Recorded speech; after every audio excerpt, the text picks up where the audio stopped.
Good day po, my name is Amia Veligris Jimenez from M1A. So today I will be performing bed bath. Ang gagawin natin is ito-check ang chart notation.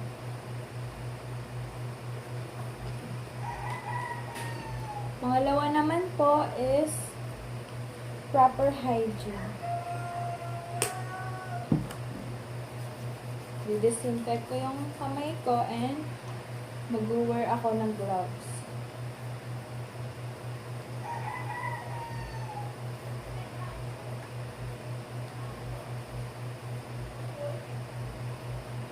After naman po, ipe-prepare po natin yung equipments. Prepare na po yung palanggana and yung wet towel, then dry face towel, then yung towel. The next, identify the patient. Good day, ma'am. My name is Amia Veligris Jimenez. May I know your full name? My name is Aubrey Jenny Thomas. Your birthday? November 24, 2011. And your age? 14. So, I'm your student for this day, ma'am. Gagawin lang natin is papaliguan ko po kayo. I-bed bath ko po kayo. Pupunasan ko po kayo. Punasan natin yung mukha mo mula ulo hanggang paa. So, I will close the curtain for your privacy. So, i-offer ko po kayo ng urinal. If naiihi po kayo, sabihin nyo lang po sa akin para po ma-assist ko po kayo. Gagawin ko po ulit is i-remove ko po yung gloves and magdi-disinfect po ako ng hands.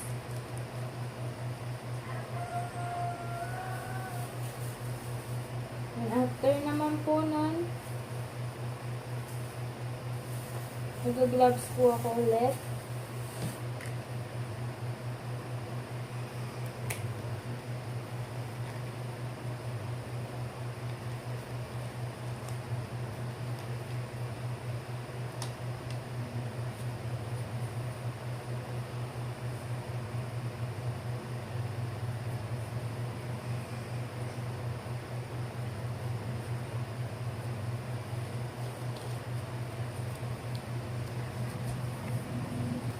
So, assume na lang po natin na tumaas po yung bed.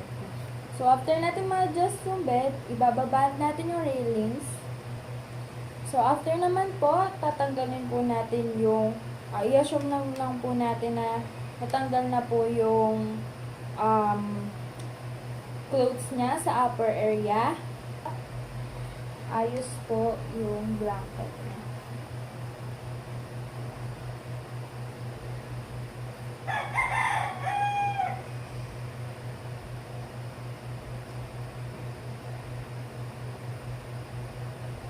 Itataas ko po after naman po, itataas ko yung rails and i-ready ko na po yung palanggana na may warm water para ihilamos na sa patient.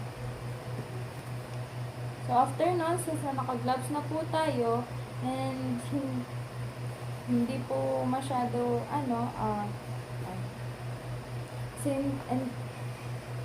So, since naka-gloves na po tayo, meron na po tayong warm water with cleanse. Iano na po natin, pipigayin po natin, and iwawipe po natin yung eyes and yung face ni patient.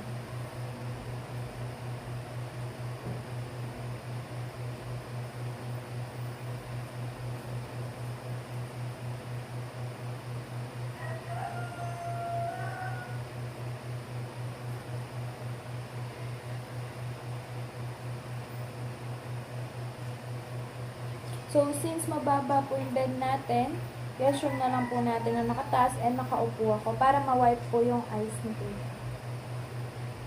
So, una pala, lalagyan muna natin ng towel.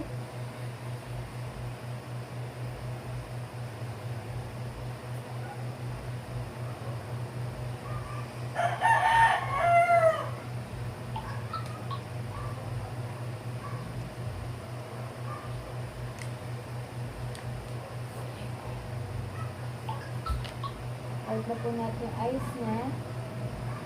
And yung face.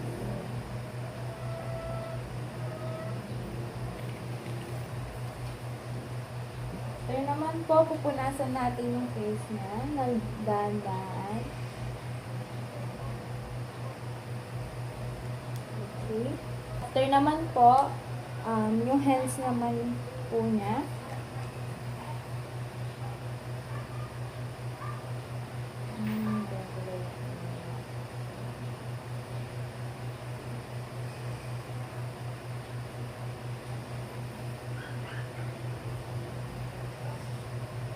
And i-wipe din po natin.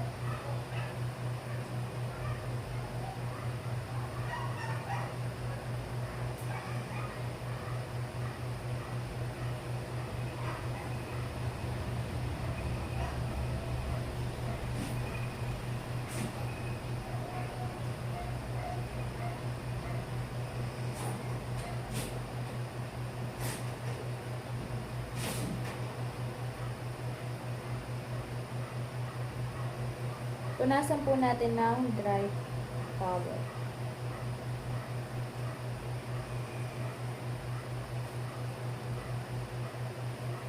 Pagkatapos naman po natin sa arms, i-assume na po natin na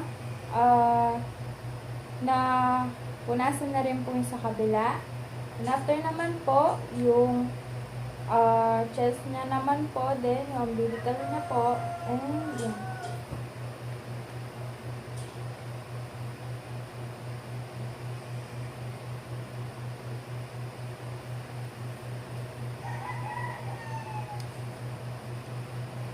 Punasan lang po natin.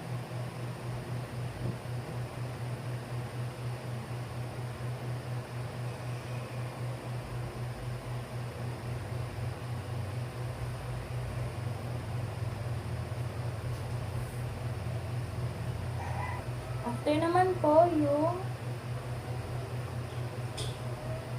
after po natin mapunasan yung sa taas, sa paa naman po tayo.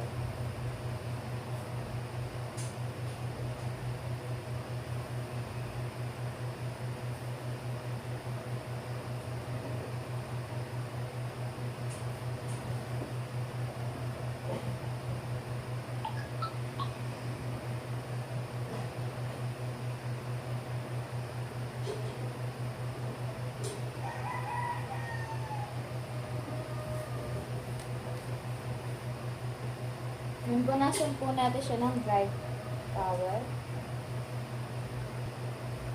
Pagkatapos naman po, isa-side po natin si patient.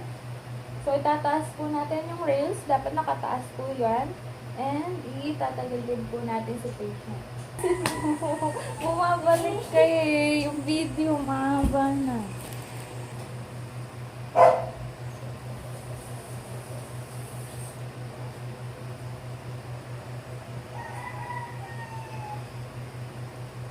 So, procedure pa rin po. Iwa-wipe po natin yung likod niya.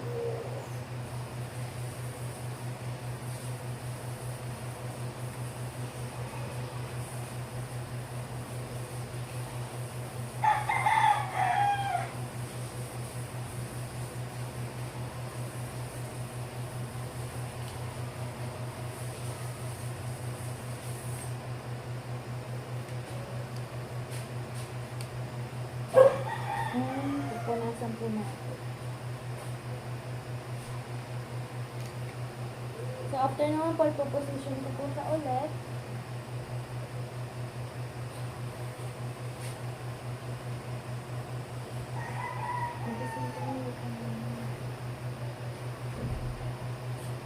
So, after naman po, yung hair niya naman po, kailangan ma-wash. So, ang gagawin po natin ay papalitan po natin ng towel yung pillow niya.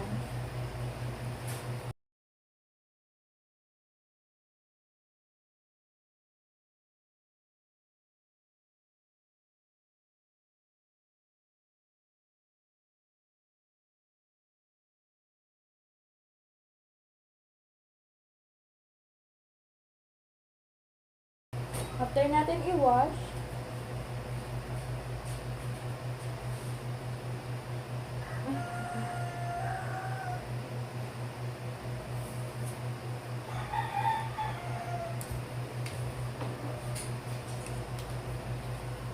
Try natin i-wash. Suklayan po natin yung patient.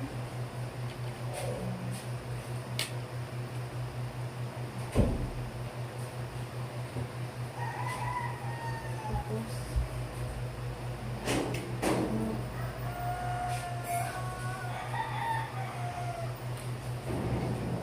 so after naman po na, tataas na po natin yung bed and